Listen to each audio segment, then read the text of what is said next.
Hello one and all, here with another Dragon Age update, and hopefully this one's going to be quite short really, because it's quite a while after the event and it was basically just one encounter, but it's one of those things that went on so long. Yeah, right, so our guys are stuck down there in the Diablo-esque converted Dragon Age to Diablo. This is a place half buried in the Fade type spooky place-ish place. Yes, you remember where we are? Good. Even if you don't, that's your catch up, I'm sure. Right, well, you know, they're down there in these halls of suffering and they're trying to go after the Hunger Demon, the Butcher. They've killed King Leoric, and Karak has put his crown on, it's stuck on his head now, oh dear. And they're going to make their way across the walkways with the lovely lava and stuff flowing underneath, and blood and just nasty things, and there's dead things crawling up out of the sides.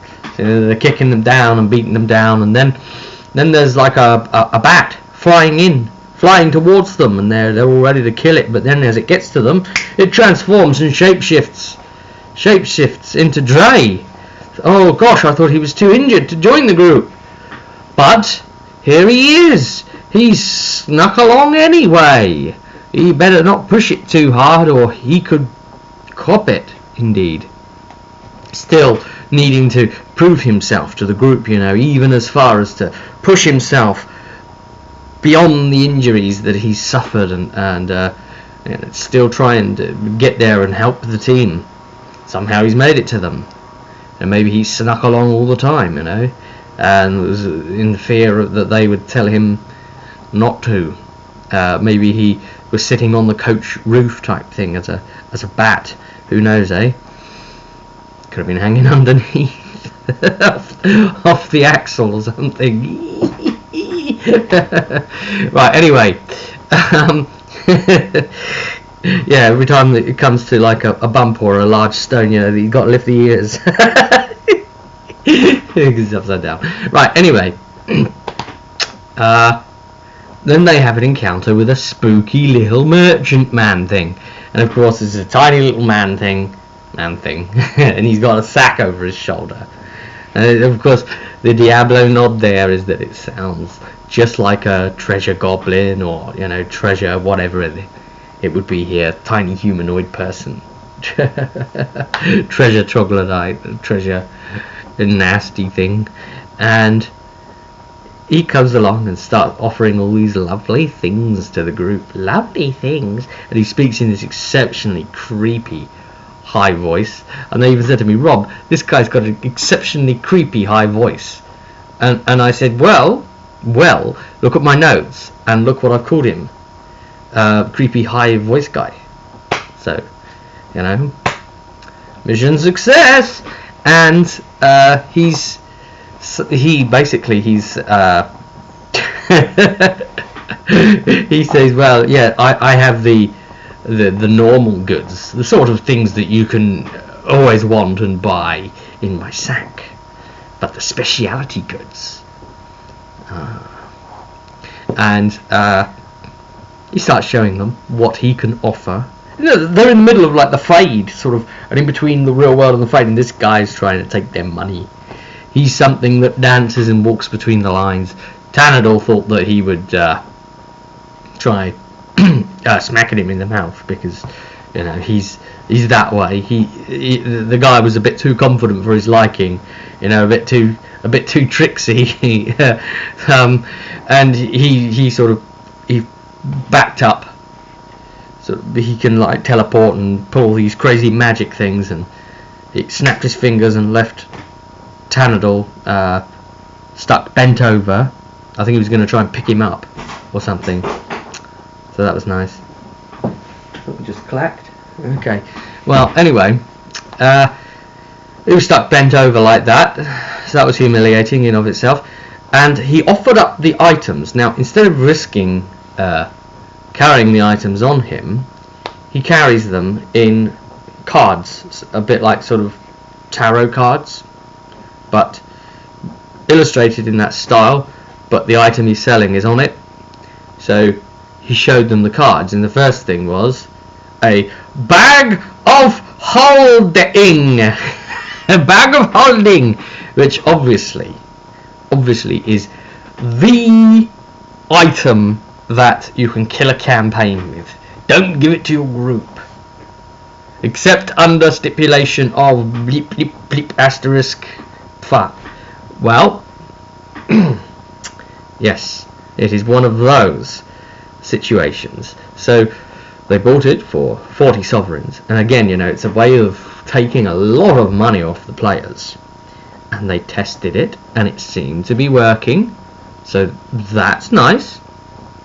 And they had the option of equipping man-eater greaves, which they picked up free. They were just down there somewhere. They'd looted, and wearing them starts to give you an insatiable hunger for human flesh. So being down there and with the butcher, pretty bad news. So they gave up that magical loot. And yeah, I think they bought another little magic-y, itemy thing as well, or looked at it at least. That's right. Yes, there was armor. That's right. I think it was armor of guilt, and they declined it. But he said that this light plate armor is the greatest, most impervious armor that you will ever find, and will be the most defensible. You will be nigh indestructible inside it. Well, you know, they didn't like the sound of that. They thought that sounded too powerful or something. They were very suspicious. They weren't suspicious of a bag of holding, however. You know, something where you can open it up and, I don't know, store things, you know, a portal to the Fade or something, basically, a portable portal. Don't let news of that and get out to the Templars. That you're carrying a Fade portal on you. And, yeah, they tried putting just some experimental things in, nothing of any worth, and everything's been fine, you know, taking them out and this kind of thing. What I was a little unhappy with is one of the players did point out to the rest of the group and said, well, actually though, there's also a bag of devouring you can get in D&D, so, you know, it could be one of those. You have to be careful. So where it's, you know, it could eat the items instead, and he warned the group of that kind of thing. And the issue is there that obviously that's a bit meta, but also I discussed a few things with that player beforehand of the true intentions of a bag of holding if I were to ever use it for the Dragon Age group, you know, on the understanding of course that he wouldn't go too deep into it. So yeah, I need to find something there to accommodate an appropriate punishment for such transactions. We'll have to see. Anyway, let's get to the fight. They had to fight their way through countless undead. Oh, the little guy, he skipped off over the fire, over the flames and lava and stuff, as he does. And they pushed their way through just countless undead that were coming up again and again and again, and they were coming out of a grill in the ground in front of the big double doors that open into the butcher's room, and it was just like the flaming zombies sort of thing, and they set you on fire, and nasty, terrible, and they were just coming and coming. So the group had to fight their way through and run to the other end and basically knock the chain thing to have it close and seal it off. Again, very, very Diablo, yeah? And then they were able to step over it with it now being flat, and you know, it crushes the last of them trying to climb out, severs the bits that are sticking up, and open the rooms to the butcher. So they go on in, and there's grates all over the floor. So this is literally the Diablo 3 butcher encounter, yeah? And the butcher comes in, and we have the soundbite play out, you know, the fresh meat thing, and off he goes, you know, and he's got the hook attacks and the cleaver and certain things that he could prop with stunts. So I basically, again, you know, I took the Dragon Age into the Cathedral thing that was posted up on Dragon Age Oracle from previously. I took that and I took it further, really, made it more enhanced to incorporate more into the Butcher, to make him be able to stand on his own as a boss and not get ganked quite so easily, you see. So you know, beef up his health pool a bit, especially for the, you know, for the group size. Make sure that the flames are going to work adequately. So we had a whiteboard. I drew the grids on, yeah, and I had a red pen. And whenever flame came up on a grid, I would draw an indication of that flame in and say, right, now this grid is a light, and you know, if you're on it, you'll start taking damage from the fire, and it will be continuous all the time you're on it. And you may well still be on fire, somewhat burning them, and so on.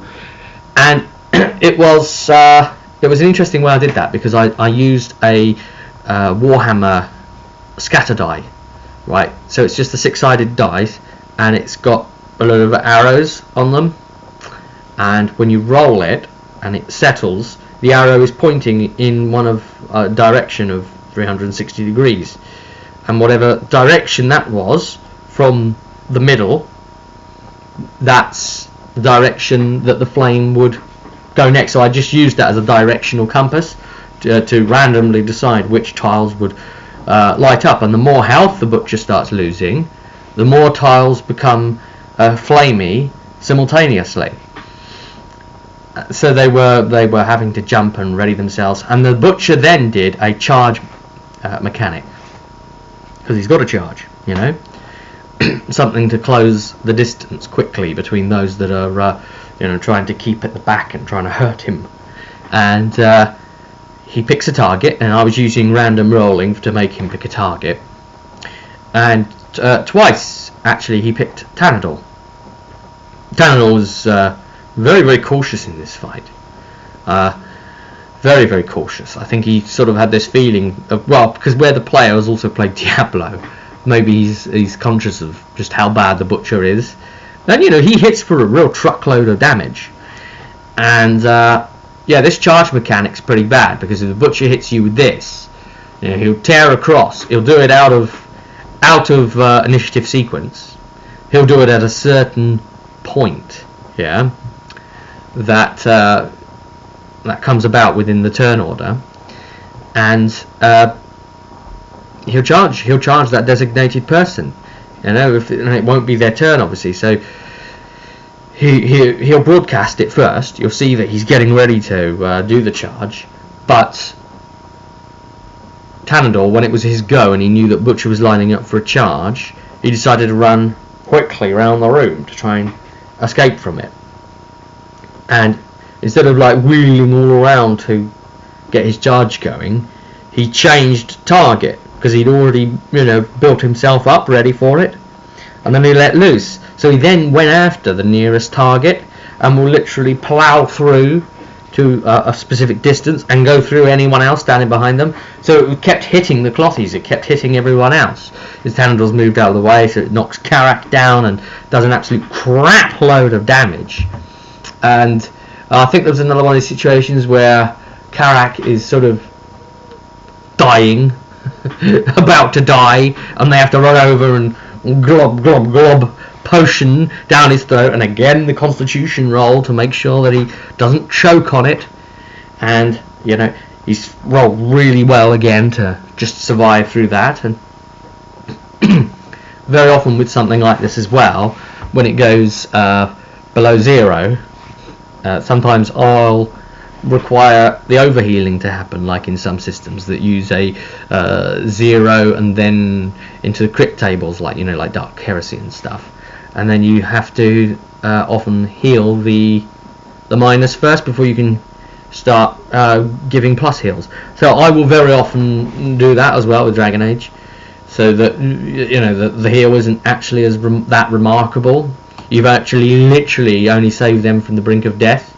So you know, they might have taken a crap load of damage that puts them at, say, minus 17 health. yeah, and you've managed to just pour on a 19-point heal or something, and you've stabilized them, you know, just a tiny little bit of health that just anything would take them back out of it again. So that's always fun to do. Yeah, he was pretty bad, the Butcher, and that charge mechanic. Now the way, you know, I don't just put a mechanic in place that the players can't beat. So the way they can beat this one, and none of them did it, was to use a delay prepared action, and then when the Butcher charges, to use that prepared delay action to dive out of the way. You see, so they don't actually get the normal Dex acrobatics roll. They know they're being targeted in advance. Now it's their turn, right? But they want to carry on doing damage or doing what they like, whatever. So that's fine. But you know, the way to stop it is prepared action, and then you get the dive incorporated into that action, a chance of escaping it. And then at that point, I'd make a Dex acrobatics roll on them still, but it would be quite reasonable because they would have prepared it. So it would have been something really easy, like a target number 11, 12 or 13, you know, sort of a no-brainer to succeed at. And then he could have, you know, smashed his head on the wall, carried on through, sort of did the Spider-Man versus Rhino trick, and been stunned for a few rounds or whatever. They didn't get that opportunity, but they managed to out-heal the damage just enough. I mean, Karak's all crazy, spirit healer sort of mode thing anyway, and keeping it all propped up. And they were applying some beautiful damage. They eventually got him to a point where, you know, he's going mental, and nearly all the tiles at once were on fire, and they were just pouring it on him, and he was dead on his feet. He was dead on his feet. He was at this point. His brain was dead. He was effectively dead, but his body, where it was so big and just so bad, it kept going. It kept going. The instinct kept it driving on, trying to kill. So, you know, he's still trying to hook you to death and cleave you and charge through you. But even though he looks mindless now in the face. So, you know, it took a few rounds just for that to wear off, until eventually he sunk to his knees, unable to kill them, and then Tanador stepped in and, you know, chopped him again and took his head off, and they cut him up, and the Butcher got butchered. And they finally managed to escape this place. Whatever evil had lurked over this place, you know, it freed itself, and all of those people got freed back into the Fade proper, not into this sort of halfway mark where they don't realise they're dead. You know, where they think they're still living in a kind of Tristram type environ, and they're all released. That place is cleansed. Whatever had happened to open a gate there has gone. But as they were leaving the place, there was an interesting geological occurrence that they don't know about yet, because in a sort of northerly direction, northeasterly direction, maybe northeast, there was like a movement below the ground, almost as if, you know, like in those cartoons when something's moving underground and it leaves this raised path on the ground above. Well, you know, not very easy to spot, but definitely there, a slight rise going off into the distance from that spot. Something going on there. Another mystery. Anyway, they're heading on their way back, and they come back to the Frostback Mountains, and as they're pushing through the mountains, they're back in the coach, winding its way through. They actually come through that valley that all the fighting was in before, between, you know, the Avars and the Chastened, the War of the Axes going on. And you know, Karak was quite keen to be away from that was going on. Well, Tanador at the time said, "Oh, yeah, don't worry about it, you know, they're obviously going to win, they'll be fine. But he was looking around and something didn't add up. As he's looking out of his coach and it's going through this area, the side of the battlefield, it showed that, you know, the dead there that would have been expected, but then a lot of unexpected death. By the numbers, it looked like all of the Avars that were successfully fighting and winning were now dead. A number of those that are also Tigerhold Avars. Tanador got very cold about the matter and said, well, just proves they weren't strong enough then. It's just weeding out the weak. And then the rest of the group were even wondering, you know, well, what does this mean? How did they possibly end up losing this battle? Why are so many dead and unaccounted for? And there were other Avars there too from the northern sector there, lying dead. So the group, they were just privately thinking to themselves, and Tanador wanted to leave it. We were very much expecting Tanador to want to say, look, I need to check Tigerhold. I need to check that it's all right down in the south. I need to break from you guys. But no, he said, no, like that. You know, really, like he knew his own mind on this. He just stayed in the carriage and stared out, and you know, the others looked at him and sort of looked down and thought to themselves, it was a very strange, quiet moment there. So we don't know quite what's going on. Well, the group don't. And they made their way back eventually, back into the city of Denerim, and saw Lady Branty, and she congratulated them and paid them and said, yes, you've done a great service here for these people. You freed them, and all in my name as well. Well done, all of you. And she gave them a piece of information. She said, you know that Zorton Throg we were looking for? We finally tracked him. He is indeed in Ravane, and we've tracked him to where.